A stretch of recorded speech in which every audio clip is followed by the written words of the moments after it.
Aldous Huxley, the author of A Brave New World, he said in an interview back in 1958 that the social engineers of the future, they will figure out a way to enslave us by tricking us and conditioning all of us into thinking that we are actually free. This was also well thought out and researched by the father of propaganda, Edward Bernays, who in his 1928 book, Propaganda, Bernays wrote, "If we understand the mechanisms and motives of the group mind, it is now possible to control and regiment the masses according to our will without them knowing it." He called it the engineering of consent and proposed that those who manipulate this unseen mechanism of society constitute an invisible government, which is the true ruling power of our country. So are we living in an Orwellian nightmare that was prophesied by the likes of George Orwell, Aldous Huxley, and Edward Bernays? Well, I did some research and I put together some video clips that shows how the globalist mind control has been present in our everyday lives, our entire lives, because the future is now.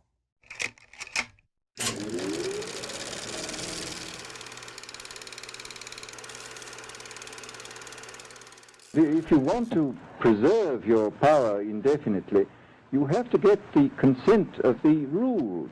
And this they will do partly by drugs, as I foresaw in Brave New World, partly by these new techniques of propaganda. They will do it by bypassing the sort of rational side of man and appealing to his subconscious and his deeper emotions, and his physiology even, and so making him actually love his slavery. I mean, I think this is the danger, that actually people may be in some ways happy under the new regime, but they will be happy in a situation where they oughtn't to be happy. This is The Big Picture, an official television report to the nation from the United States Army.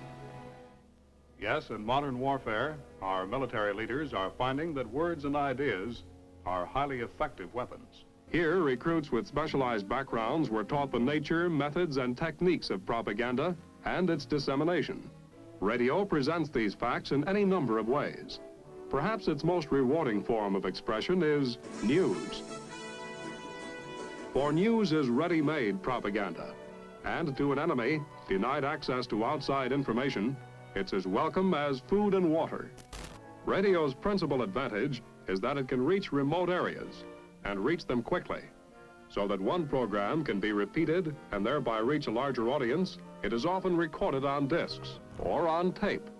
The same show can be rebroadcast at convenient times in different areas. Unfortunately, you've grown up hearing voices that incessantly warn of government as nothing more than some separate, sinister entity that's at the root of all our problems. They'll warn that tyranny is always lurking just around the corner. You should reject these voices. Public policy could itself become the captive of a scientific, technological elite. My team and my specialties, information operations and the psychological arm of things, we are trained to deceive if we have to. If you found out that your public affairs team that was showing you around actually had completed a 40-hour course in psychological operations and was trained in psyops and in military deception, you start to question, hey, is that an appropriate use of that resource? You shouldn't trust me. In fact, by my actually participating in that, I will taint the news. They took the babies out of the incubators. Took the incubators and left the children to die on the cold floor. And they had kids in incubators, and they were thrown out of the incubators so that Kuwait could be systematically dismantled. Go read a book by the father of modern advertising, Edward Bernays, where he calls you a dumb slave and admits they run your whole life. I've read both his major books. One of them's called Propaganda. Edward Bernays. Psychological warfare operations went into high gear. Our propaganda was beginning to pay off. There's a global crime syndicate that controls NATO and the major Western governments, and it is using Al-Qaeda to overthrow secular governments. I also can't see sending my son to fight with Islamic rebels against Christians. I also can't see my son going to fight on the same side as Al-Qaeda. The people we are fighting today, we funded 20 years ago. It was almost as if it were a planned implosion. It just pancaked. Well, pancaking almost like a precision implosion. Everybody get away from the tower. You gotta know the tower that just came down 1013. Where exactly are you, King?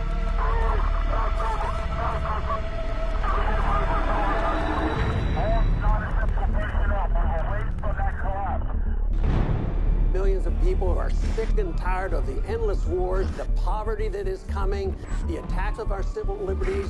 I don't believe in conspiracy theories. Conspiracies, yes. If I believe it, there's nothing theory about it. You take the blue pill. The story ends. You wake up in your bed and believe whatever you want to believe. You take the red pill. You stay in Wonderland. And I show you how deep the rabbit hole goes. Meantime, there are questions multiplying today about the mysterious death of award-winning journalist Michael Hastings. We are also requesting that your team of advisors include a senior officer who is thoroughly experienced in psychological operations.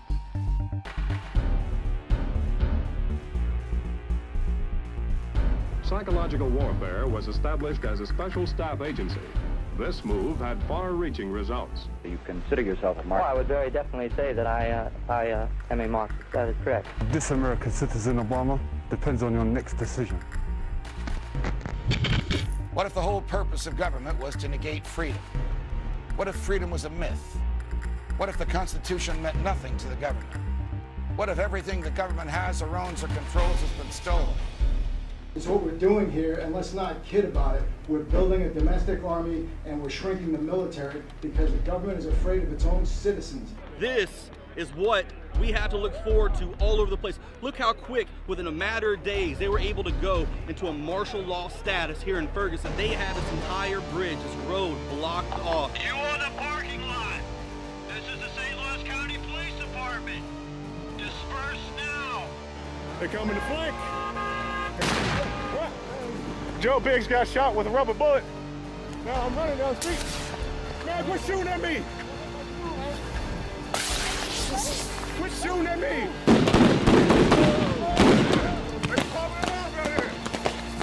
I'm here to warn people. You keep telling me to shut up. This isn't a game. The answer to 1984 is 1776.